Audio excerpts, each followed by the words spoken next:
ઠંડી ચાલુ થાય એટલે અમુક શાકભાજી ખૂબ જ સસ્તા અને સારા પ્રમાણમાં મળવા લાગે છે, જેમાંથી દૂધી એક છે. તો ઠંડીની સિઝનમાં દૂધીનો અને ગાજરનો હલવો ખાવાનું મન થઈ જાય છે. તો આજે આપણે બનાવવાના છે મસ્ત મજાનો એવો દૂધીનો હલવો. તો ફ્રેન્ડ્સ, હું મયુર પઢિયાર તમારું સ્વાગત કરું છું મારી કાઠિયાવાડી કુકિંગ ચેનલમાં. તો સૌપ્રથમ આપણે એક સરખી અને કૂણી એવી દૂધી લીધી છે. દૂધી લેતી વખતે એક વસ્તુ ધ્યાન રાખવાની કે દૂધી એક સરખી લાંબી હોવી જોઈએ. આડાઅવળા શેપની જે દૂધી લઈએ છે તો ઘણીવાર કાળી નીકળી જાય છે, એમાં વચ્ચેથી બી નીકળે છે. એટલે દૂધીનો શેપ એક સરખો હોવો જોઈએ દૂધી લેતી વખતે, એ એક સ્પેશિયલ ધ્યાન રાખવાનું. હવે આપણે જે દૂધી લીધી છે એને છાલ કાઢી અને ખમણી લેવાની છે. આશરે આપણે 2.5 કિલો જેટલી દૂધી લીધી છે અને એને વ્યવસ્થિત આપણે ખમણી લેશું. દૂધી લેતી વખતે ખાસ ધ્યાન રાખવાનું કે દૂધીની છાલ જે છે એકદમ કૂણી હોવી જોઈએ. આપણે નખથી જરાક દબાવીએ તો નખનો નિશાન પડી જવો જોઈએ. એટલી સોફ્ટ દૂધી હોય તો અંદરથી બી નીકળવાના ચાન્સીસ એકદમ જ ઓછા હોય છે. કૂણી માખણ જેવી દૂધી લઈએ તો એનો હલવો પણ એકદમ મસ્ત બને છે. તો ફ્રેન્ડ્સ, બધી દૂધી લગભગ આપણે છાલ કાઢી અને ખમણવા માટે લઈ લીધી હતી અને ખમણતા અને દૂધીનો હલવો ટોટલી રેડી થતા 1.5 કલાકનો સમય લાગી જશે.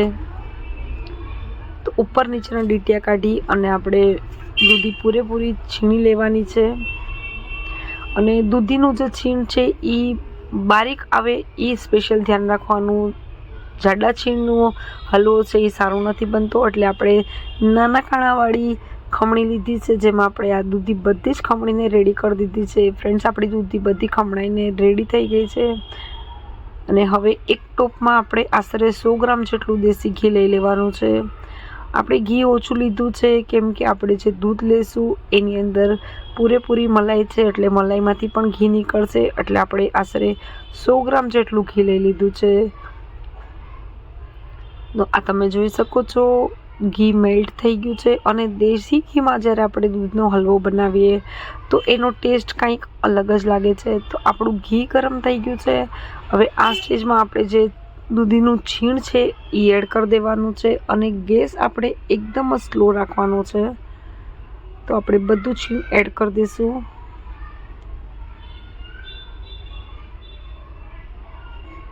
અને સ્ટાર્ટિંગથી લઈને એન્ડિંગ સુધી આપણે સ્લો આંચ પર દૂધીનો હલવો બનાવશું.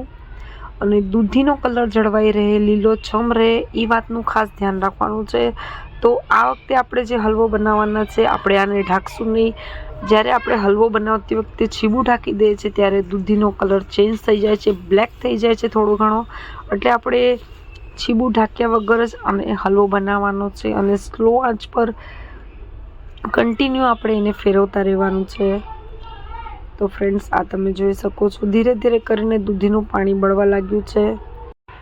પાણી બળી ગયા પછી આપણે અંદર દૂધ એડ કરવાનું છે. ફ્રેન્ડ્સ, સ્ટાર્ટિંગમાં દૂધ નાખી દઈશું તો દૂધીને ચડતા પણ સમય લાગી જશે. એટલે પાણી બળી ગયા પછી આપણે લગભગ આની અંદર 1.5 લીટર દૂધ એડ કરવાનું છે. ટોટલી મલાઈવાળું દૂધ આપણે એડ કરવાનું છે.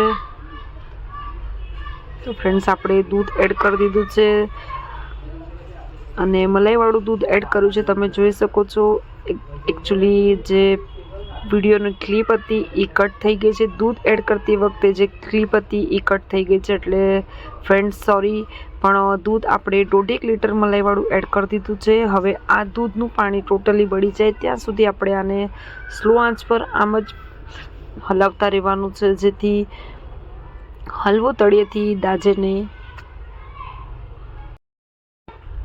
તો ધીરે ધીરે કરીને લગભગ 75% જેટલું પાણી બળી ગયું છે ને હવે આ સ્ટેજ પર આપણે ખાંડ એડ કરવાની છે. તો ખાંડ લગભગ આપણે 700 ગ્રામ જેટલી ખાંડ લીધી છે. ઓછી પડે તો તમે પાછળથી એડ કરી શકો છો. ફ્રેન્ડ્સ, ક્યારેક ખાંડ બહુ જ મીઠી આવી જાય છે એટલે આપણે ખાંડ થોડીક ઓછી લીધી છે. તો હવે આ 700 ગ્રામ જેટલી ખાંડ એડ કરી અને હલવાને આપણે સ્લો આંચ પર કન્ટિન્યુ હલાવતા રહેવાનું છે, જેથી હલવો તળિયે ચોટી ન જાય. કેમ કે ખાંડ એડ કર્યા પછી લગભગ એવું બની જાય છે કે ખાંડની ચીકાશના લીધે હલવો તળિયે ચોટી જાય છે અને હલવાનો ટેસ્ટ ચેન્જ થઈ જાય છે. એટલે ફ્રેન્ડ્સ, ખાંડ એડ કર્યા પછી ધ્યાન રાખવાનું. તો ખાંડ એડ કર્યા પછી પણ આને બનતા 20 થી 25 મિનિટનો સમય લાગી જશે. એક્ઝેક્ટલી હલવાને બનતા 1.5 કલાકનો સમય લાગે છે. તો ફ્રેન્ડ્સ, અત્યારે તો ખાંડનું પાણી લગભગ બધું જ બળી ગયું છે. હલવો એકદમ સોફ્ટ અને રેડી થઈ ગયો છે બનીને.